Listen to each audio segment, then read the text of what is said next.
जय हिंद साथियों, स्वागत है आप सभी का। आज हम लोग ज्योग्राफी के सिलेबस को कवर करेंगे। इस सिलेबस के अंतर्गत अब बीपीएससी, बिहार एसआई, बीएसएससी जो कि बिहार एसएससी होता है और सेंट्रल लेवल की एसएससी के साथ साथ एसएससी जीटी इत्यादि के सिलेबस को भी आसानी से काउंटर कर पाएंगे। दोस्तों, हमने ज्योग्राफी को दो भागों में बांट लिया है, विश्व भूगोल और भारत का भूगोल। और किसी भी परीक्षा में अगर अब बात किया जाए, ये सारा जो हमने लिखाया है यहाँ पे, बिहार एसएससी, बीपीएससी, बीएसएससी या एसएससी, इन सभी में अगर बात किया जाए तो सबसे ज़्यादा जो प्रश्न पूछे जाते हैं वो भारत के भूगोल से ही पूछे जाते हैं।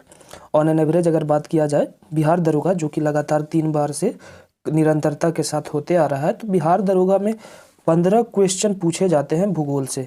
इस 15 क्वेश्चन में से 5 क्वेश्चन जो होता है विश्व भूगोल से होता है और 10 क्वेश्चन जो होता है वो भारत के भूगोल से होता है। तो इस तरह से हम लोग समझ सकते हैं कि भारत के भूगोल का इसमें काफ़ी व्यापक रोल है।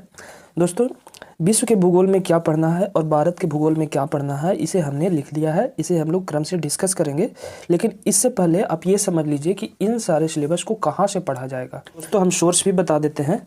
आप इसे लूसेंट से भी पढ़ सकते हैं, इसके अलावा आप इसे क्रॉन से भी पढ़ सकते हैं, घटना चक्र से भी आप इसको कवर कर सकते हैं। घटना चक्र आप जानते होंगे, घटना चक्र जो है वो हर एक सब्जेक्ट का अपना एक सीरीज लाया है जिसमें क्वेश्चन आंसर एमसीक्यू के फॉर्म में दिया होता है। हालांकि उसको डिस्क्राइब करने का भी प्रयास किया जाता है। तो आप इन तीनों से आप पढ़ सकते हैं। इसके अलावा आप ज्योग्राफी को अगर काफ़ी अच्छा से समझना चाहते हैं तो आप महेश वर्णवाल का एनसीईआरटी का जो सार संग्रह आया है उसे भी पढ़ सकते हैं। आइए दोस्तों, हम लोग देखते हैं सिलेबस क्या क्या है और सिलेबस में क्या क्या पढ़ना है। तो विश्व भूगोल के अंतर्गत अगर बात किया जाए तो सबसे पहले हम लोग ब्रह्मांड के बारे में पढ़ेंगे। ब्रह्मांड की उत्पत्ति कैसे होती है, ब्रह्मांड की उत्पत्ति से संबंधित कौन कौन से सिद्धांत दिए गए हैं, किस सिद्धांत को सर्वाधिक मान्यता मिली है, ये सारा चीज़ हम लोग पहले टॉपिक में पढ़ेंगे। जो दूसरा टॉपिक है, इसके अंतर्गत सौरमंडल और सौरमंडल में जो भी खगोलीय पिंड है उनके बारे में बात करेंगे, जैसे ग्रह, उपग्रह, शुद्ध ग्रह, उल्कापिंड, धूमकेतु इत्यादि। तो दूसरा चैप्टर है सौरमंडल का, इसे भी हम लोग काफ़ी विस्तार से बात करेंगे। इसमें जो तीसरा सिलेबस है वो है, तीसरा टॉपिक जो है वो है पृथ्वी और सूर्य की गतियाँ। पृथ्वी और सूर्य के बीच में क्या संबंध है, उनकी गतियाँ किस प्रकार से एक दूसरे को प्रभावित करती है, इसे हम लोग पढ़ेंगे तीसरे टॉपिक में।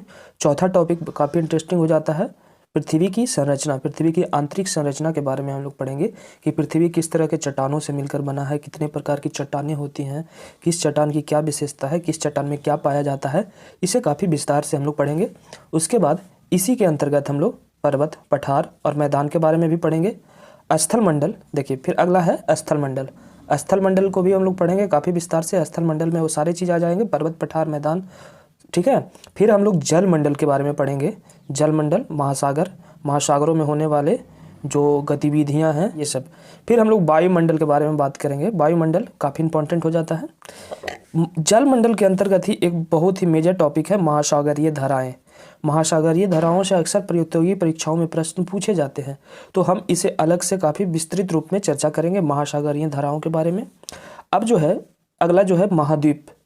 विश्व में 7 महाद्वीप हैं, एशिया, अफ्रीका, यूरोप, उत्तरी अमेरिका, दक्षिणी अमेरिका, ऑस्ट्रेलिया, अंटार्कटिका। तो ये सारे महाद्वीप में जो भी देश है सबके बारे में काफ़ी विस्तार से हम लोग बात करेंगे। इसी में आपको अन्य सिलेबस भी कवर हो जाएंगे, जैसे विश्व की प्रमुख जनजातियाँ, विश्व में कौन कौन से घास मैदान पाए जाते हैं, विश्व में कहाँ कौन सी नदी पाई जाती है, कहाँ कौन से पठार हैं, ये सारा कुछ, कहाँ मरुस्थल, ये सारा कुछ हम लोग काफ़ी विस्तार से महाद्वीप वाले चैप्टर में हम पढ़ेंगे। तो दोस्तों, इस तरह से आप देख सकते हैं हमने विश्व भूगोल के सिलेबस को कवर करने का प्रयास किया है। अब हम लोग भारत के भूगोल के बारे में आइए थोड़ा सा बात कर लेते हैं। भारत का भूगोल एक काफ़ी व्यापक प्रभाव डालता है किसी भी प्रतियोगी परीक्षा में और इससे ज़्यादा प्रश्न पूछे जाते हैं। भारत का भूगोल थोड़ा पेचीदा भी है, इसको अच्छे से समझ लेंगे तो चीज़ें काफ़ी आसान हो जाती हैं। आइए इसको देखते हैं।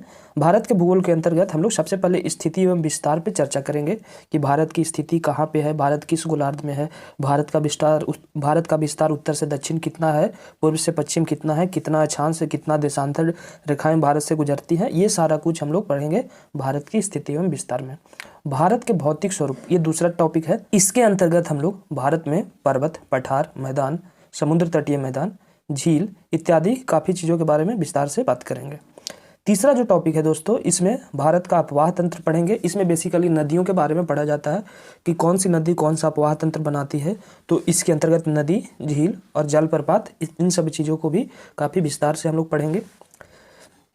चौथा जो है अगला है भारत की जलवायु के बारे में पढ़ेंगे कि भारत में किस प्रकार की जलवायु पाई जाती है, भारत की जलवायु को प्रभावित करने वाले कारक कौन कौन से हैं, भारत में कैसे वर्षा होती है, भारत में मानसून के उत्पत्ति से संबंधित जो सिद्धांत दिए गए हैं उसको काफ़ी विस्तार से हम लोग पढ़ेंगे।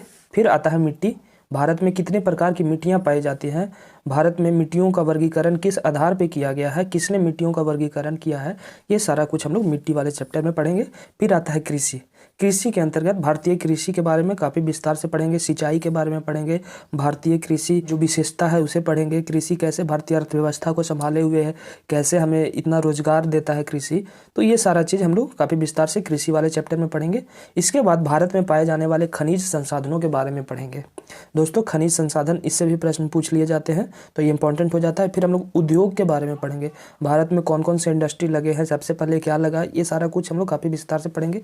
फिर परिवहन के बारे में पढ़ेंगे, रेलवे जल मार्ग द्वारा हो गया, फिर सड़क मार्ग द्वारा हो गया, वायु मार्ग द्वारा हो गया, तो परिवहन के बारे में पढ़ेंगे। दोस्तों 2011 का जनगणना भी काफ़ी इंपॉर्टेंट है क्योंकि प्रत्येक 10 साल के बाद जनगणना होता है। चूँकि कोविड के कारण 2021 में जनगणना हो नहीं पाया तो अभी तक 2011 के जनगणने से ही प्रश्न पूछे जाते हैं, तो हम लोग 2011 का जनगणना भी पढ़ेंगे। एक जो और इम्पॉर्टेंट है बहुउद्देशीय नदी घाटी परियोजनाओं के बारे में पढ़ेंगे, इसके अंतर्गत डीवीसी इम्पॉर्टेंट है। तो और भी जो नदी घाटी परियोजना है उसके बारे में काफ़ी विस्तार से हम लोग बात करेंगे। और अंत में जो परंपरागत तथ्य पूछे जाते हैं भारत के भूगोल में उसे भी हम लोग कवर करेंगे। तो दोस्तों इस तरह से हम लोगों ने सिलेबस को कवर करने का प्रयास किया है। उम्मीद करते हैं ये आपके लिए काफ़ी फायदेमंद होगा। हमने यहाँ पे सोर्स भी बता दिया है, लूसेंट, क्रॉन, घटनाचक्र। इसके अलावा आप महेश वर्णवाल की एनसीईआरटी वाला किताब भी ले सकते हैं। और फिर इसके अलावा भी आप चाहें तो हमारे साथ YouTube पे बने रहेंगे, तो हम लोग एक एक सिलेबस को काफ़ी विस्तार से आपको समझाने का प्रयास करेंगे। तो ठीक है, मिलते हैं फिर किसी और वीडियो में, तब तक अपना ख्याल रखें। धन्यवाद।